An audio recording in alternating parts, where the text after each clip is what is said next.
হয়, আমি প্ৰথমতে অসমবাসী তথা আমাৰ BTC বা BTR-বাসীক আমি পূজাৰ শুভেচ্ছা আৰু অভিনন্দন জনাইছোঁ সকলোকে।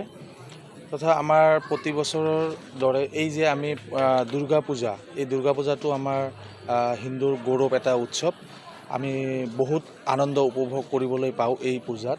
আৰু প্ৰতি বছৰৰ দৰে যেনেকৈ আমাৰ এই প্ৰথম আৰম্ভণিত এই ষষ্ঠী পূজা উপলক্ষে আমাৰ প্ৰথমতে আমাৰ এটা মন্দিৰৰ যিটো কাৰ্যকলাপ, যিটো আমাৰ কলযাত্ৰা বুলি কয়, সেইটো অলৰেডি আমাৰ ইয়াৰ পৰা ওলাই গৈছে কলযাত্ৰালৈ। সেই কলযাত্ৰা অহাৰ পিছত আমাৰ মন্দিৰৰ যিটো কাৰ্যকলাপ, সেইটো আমাৰ এটা নিয়ম নীতিৰ কথা আছে। সেইটো হোৱাৰ পিছত আমাৰ ইয়াতে আৰতি প্ৰতিযোগিতা, কিবা এটা আৰতি প্ৰতিযোগিতা থাকিব। তাৰপিছত যেনেকৈ আমাৰ প্ৰগ্ৰাম, যেনেকৈ ষষ্ঠী পূজা আজি উপলক্ষে কবি গান এটা আছে। তাৰপিছত সপ্তমী পূজা উপলক্ষে আমাৰ বিভিন্ন ধৰণৰ এই সপ্তমী পূজা, অষ্টমী পূজা, নৱমী পূজা আৰু দশমীলৈকে আমাৰ বিভিন্ন ধৰণৰ প্ৰগ্ৰাম আমাৰ ইয়াত থাকে। সেই উপলক্ষে মই সমগ্ৰ অসমবাসী তথা আমাৰ ৰাইজৰ ওচৰত মই শুভেচ্ছা আৰু অভিনন্দন জনাইছোঁ আৰু লগতে সহায় সহযোগিতা বিচাৰিছোঁ। আৰু আমাৰ এই ১ নং বিষ্ণুপুৰ বজাৰ মন্দিৰ, ১ নং বিষ্ণুপুৰ বজাৰ নাট মন্দিৰ প্ৰাংগণত আমাৰ এই শাৰদীয় দুৰ্গা উৎসৱত সকলোকে আমাৰ পূজা কমিটিৰ তৰফৰ পৰা আমন্ত্ৰণ তথা সকলোকে শুভেচ্ছা জনাইছোঁ। হয়, সপ্তমী আজি ষষ্ঠী পূজা উপলক্ষে কবি গান থাকিব ৭ বজাৰ পৰা।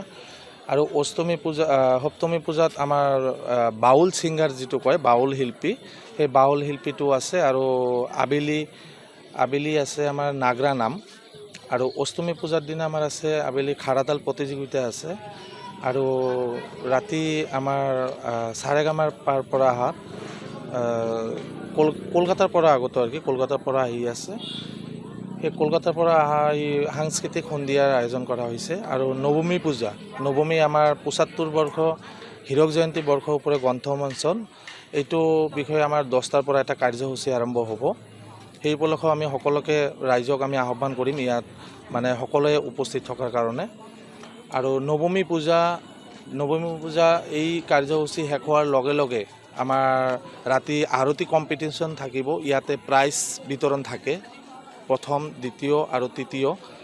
আৰু ৰাতি ডেন্স কম্পিটিশ্যনত আমি বিশেষ এটা আকৰ্ষণীয় হয়তো যিকোনো এটা মানে উপহাৰ আমি দিওঁ, first prize, second prize, third prize, প্ৰতি বছৰ যেনেকৈ দিওঁ।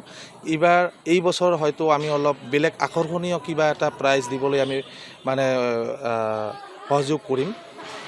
আৰু ৰাতি ডেন্স কম্পিটিশ্যন শেষ হোৱাৰ পিছত আমাৰ আৰু কোনো কাৰ্যসূচী হাতত নাই।